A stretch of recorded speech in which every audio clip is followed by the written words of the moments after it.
বন্ধুরা সবাই কেমন আছেন? আশা করি সবাই খুব ভালো আছেন।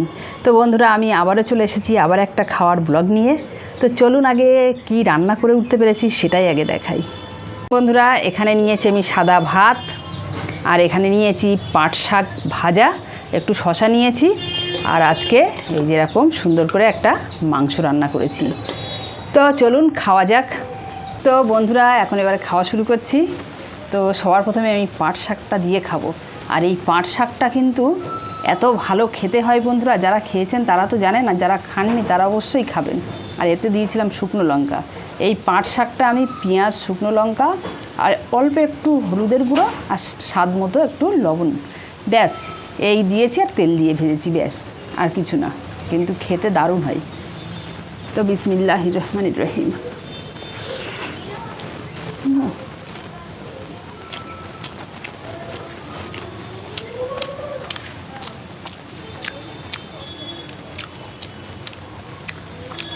এই পাট শাক দিয়ে আমি সব ভাত খেয়ে নিতে পারবো, এত ভালো খেতে হয়েছে।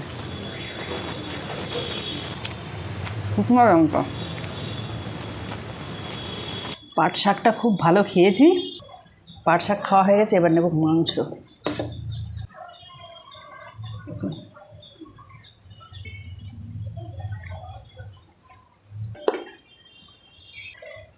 আমরা কেমন টাইপের মাংস খাই দেখেন, হাত দিলে এরকম একদম মাংস একদম গলে, মানে কেটে কেটে মাছের মতো কেটে কেটে খাই। ওটা দেখে এটা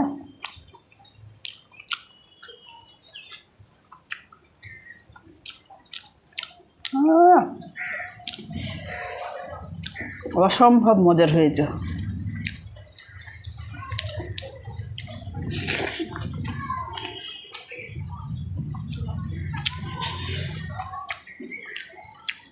না পাতলা না একদম ঘন করেছি, মাংসটা খেতে দারুণ।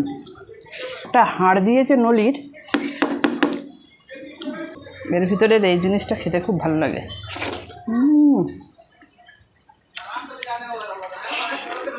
কিছু নেই এর মধ্যে।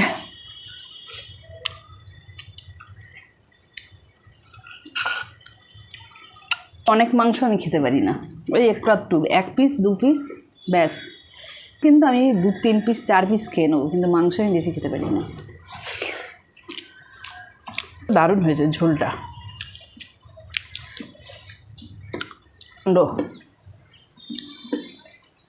শেষ। তো আসবো আবার পরের ব্লগে। সবাই ভালো থাকবেন, টাটা।